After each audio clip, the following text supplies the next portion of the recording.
بسم اللہ الرحمن الرحیم۔ روزہ ایک سچے انسان کے لیے ایک قسم کی یاد دہانی ہے۔ اس بات کی یاد دہانی ہے کہ تم خدا کی دنیا میں ہو، تم ایک ایسی دنیا میں ہو جس کو خدا نے بنایا ہے۔ اس دنیا کے مالک تم نہیں ہو مالک، بلکہ اس کا مالک خدا ہے۔ یہاں تم اپنی مرضی کے ساتھ نہیں رہ سکتے، یہاں تم اپنی مرضی سے نہیں کھا سکتے، یہاں تم اپنی مرضی سے نہیں پی سکتے، یہاں تم اپنی مرضی سے نہیں بول سکتے۔ یہاں تم کو خدا کی مرضی کے مطابق رہنا ہے، نہ کہ خود اپنی مرضی کے مطابق، چونکہ یہ کائنات، یہ زمین، آسمان، سب کچھ اللہ کا ہے۔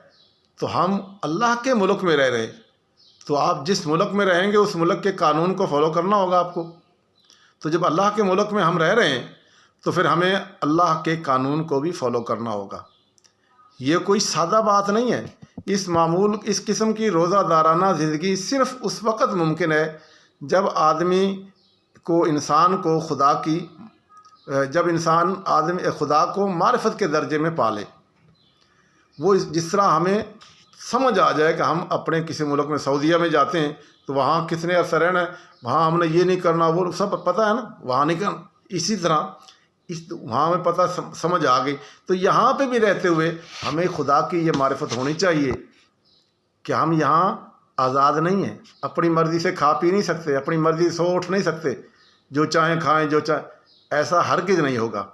وہ اس حقیقت کو دریافت کر لے انسان کہ خدا کی اس دنیا میں بے قید زندگی گزارنے والوں کے لیے کوئی جگہ نہیں ہے۔ خدا کی اس دنیا میں کامیابی کا راز پابند زندگی میں ہے، نہ کہ بے قید زندگی میں۔ تو رمضان کا مہینہ در حقیقت تزکیہ نفس کا مہینہ ہے۔ رمضان کے مہینے کا یہ تقاضا ہے کہ آدمی اپنی زندگی پر پھر سے غور کرے، وہ اپنے معاملات کا از سر نو جائزہ لے، وہ اپنی دینی اور دعوتی زندگی کی از سر نو منصوبہ بندی کرے، وہ اپنے معاملات کا از سر نو جائزہ لے اور اپنے دل اور دماغ کی پھر سے تطہیر کرے، پاکیزہ کرے اپنے دل دماغ کو۔ وہ اپنے اندر ایک نئی شخصیت کی تعمیر کرے، وہ دینی اور روحانی اعتبار سے پورے معنوں میں اپنے آپ کو اوور ہال کرے۔ یہی تزکیہ نفس ہے اور یہی رمضان کا اصل مقصد ہے۔ جو آدمی اس طرح رمضان کے دن رات گزارے، وہی وہ آدمی ہے جس نے رمضان کے مہینے کو پایا ہے۔ اس آدمی کا روزہ حقیقی روزہ ہے جس نے اس طرح کی زندگی بنا لی ہے۔ جو اس معنی میں اس کی ہو گیا، اس کے لیے تزکیہ نفس کا ذریعہ روزہ بن گیا۔ تزکیہ نفس مومن کے لیے ایک مستقل عمل ہے، یعنی تزکیہ نفس جو ہے وہ مومن کے لیے ایک مستقل عمل ہے جو روزانہ اس نے ہر لمحہ یہ جاری رہتا ہے۔ یہ نہیں ہے کہ میرا تزکیہ ہو گیا جناب، اب میں آگے کام شروع کر دوں، میں جو چاہوں کرتا رہوں۔ بالکل غلط ہے۔ تزکیے کا مطلب یہ ہے کہ ایک ایسا مستقل عمل ہے جو ہر وقت جاری رہتا ہے اور حتیٰ کہ مرتے دم تک یہ کرتے رہنا ہے۔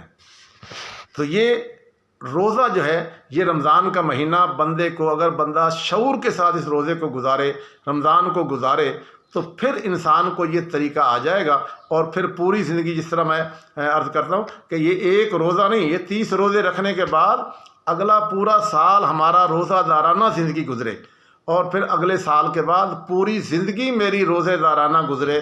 تو یہ ہے وہ تزکیہ نفس۔ جب یہ خوشی کے ساتھ میں اس طرح کرنے لگ جاؤں اور ہر نیک کام مجھے آسان ہو جائیں، برے کاموں کو میں چھوڑنا شروع کر دوں، تو سمجھو میرا تزکیہ ہو گیا۔ اور یہ نہیں ہے کہ اس کے بعد اب نہیں، اب یہ مسلسل اسی طرح کرتے رہنا ہے حتیٰ کہ میری موت آ جائے۔